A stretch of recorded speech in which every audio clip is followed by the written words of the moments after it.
что? Привет, лесная фея.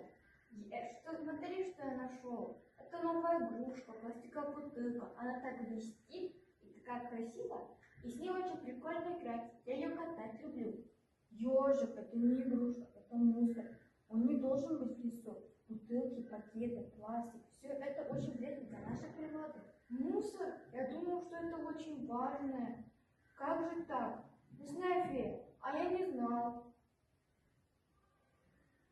Ну какая вещь, не могли подбить пластик же долговечный, не сломается. Миша, ты что? Пластиковая бутылка не для питья. Она загрязняет воду, землю. Пластик разлагается 100 лет. Его нужно убирать и не использовать так. Ого, никогда не думала об этом. Но если я там ее брошу в кусты, она как-то сама исчезнет, да? Нет, Миша, мусор не исчезнет сам. Он останется в лесу, загрязняет землю, воду, воздух. И поэтому все должны заботиться о природе. О, кто-то тут жалуется на меня. Почему все меня так не любят? Я же такая полезная. Пластик – это будущее. Пластик, ты, конечно, полезен, но только если тебя перерабатывают. А если тебя просто выбрасывают, ты становишься опасным для природы.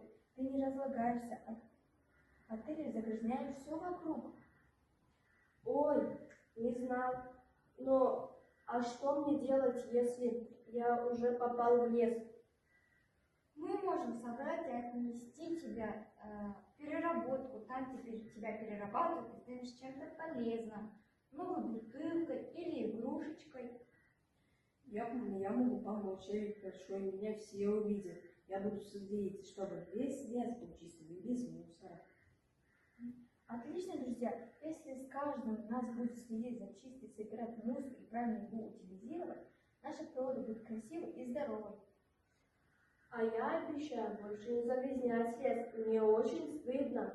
Ура! Уже теперь будем заботиться о природе. Давайте сохранять природу чистой и берегите лес и природу.